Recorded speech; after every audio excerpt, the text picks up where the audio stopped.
The most famous Jewish rabbi is Rashi. Rashi is acronym for Rabbi Shlomo Yitzhaki. It's a rabbi from France, and it's an Ashkenazi rabbi that lived in the 12th century. The Hebrew Bible's commentary was written by Rashi. If you are in Israel and you have a copy of the Hebrew Bible, the commentary will definitely be a Rashi commentary. But how the Jews got to France and Germany? How come there is a Jewish community in France and Germany in the 12th century? The reason for that is that Jews were brought to those areas by the Roman Empire. All Jews in the world are originated from Judea, and this is why they are called Jews. The Roman Empire conquered Judea in the year 55 BC and made it into a vassal state. And during that time, other Jewish communities start to evolve around the Roman Empire, like in Italy, like in Greece, and like also in North Africa, in Syria, and in the present-day Turkey. Like many other nations, the Jews in Judea were oppressed by the Roman occupation, and eventually they revolted. The first big revolt was in the year 63 to 73, and that resulted with the defeat of the Jews, and 100,000 of them were expelled to Europe. More revolts of the Jews, some of them around Judea, like in the year 100 in Egypt and in Cyprus, and then again in Judea, the second big Jewish revolt by Bar Kokhba in the year 132 to 135 resulted in more Jews expelled from Judea and brought to Europe as slaves. Later Roman emperors were much more benevolent toward the people, and they gave civil rights to the Jews. So Jews that were expelled became free men, and they were regular civilians in the Roman Empire.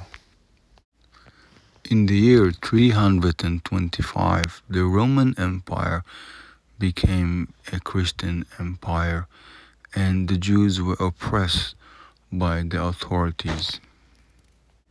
In the beginning of the 5th century, the Roman Empire was divided to east and west, and the west side was less oppressive to the Jews. In the year 476, the West Roman Empire was conquered by the Germanic tribes.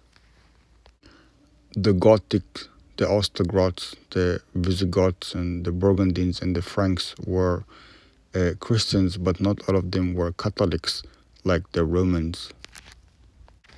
And that's why they generally did not oppress the Jews. The Frankish kingdom was established in the end of the 5th century, and it was the first Germanic kingdom to convert directly from paganism to Catholicism. Our main source to that period of time of the Frankish kingdom is Georgius of Tours, and he talks about the Jews sometime. He also say that King Kilfrich had a Jewish friend and advisor named Priscus. In that time, there were already big Jewish communities in Marseille, in Vinay, in Arles, and also Clermont.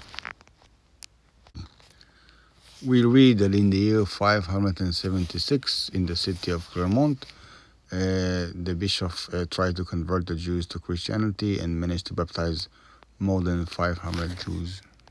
In the year 720, the Arabs conquered Spain, thus separating the Jews in Spain to the Jews in France and Germany, creating the two different communities, Sephardi and Ashkenazi Jews.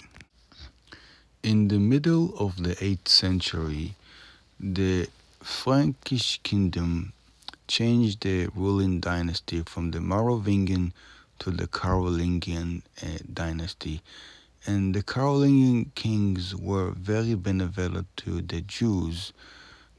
Among them, the most famous one is Karl the Great, which even use a Jew named Yitzhak to connect him with the Abbasid Caliphate. Thanks to Karl the Great, the Jewish community in France and Germany became much bigger. More Jews from Italy came to live in the Frankish kingdom, and they enjoy much more equal rights and protection from Karl the Great. And there were also new settlements of Jews in cities inside Germany. The next king after Karl the Great was Louis, and it's very interesting that we have a privileged note that he gave to one Rabbi Domatus and to another Jew called Shmuel. It's very interesting because he's first of all he's calling the Jews Hebrews, and he's giving them a lot of rights, basically equal rights. Now, more than that, we know that at the same time, what happened is that there was one bishop in the city of Lyons that was against the Jews, and what he did, he baptized a pagan slave of a Jewish woman, and because the slave became a Christian, then the Jew had to release him, but that was against the law that King Louis decided. So obviously they went to the court, and the court decided that the slave remained the slave of the Jew. So that bishop abducted that slave, and it ended up that King Louis expelled that bishop. In the end of the 9th century, we have a rabbi named Aaron ben Shmuel Anasi coming from Babylonia and settling in Lombardia, which was then in the Frankish kingdom. In the 9th and 10th century, we have evidence of immigration of Jews from Babylonia to the land of Israel, Egypt, and also Europe. In the 10th century, we know of the head of the Clunimus family, Moshe ben Clunimus, immigrated from Lucca in North Italy to Magnesa in Germany.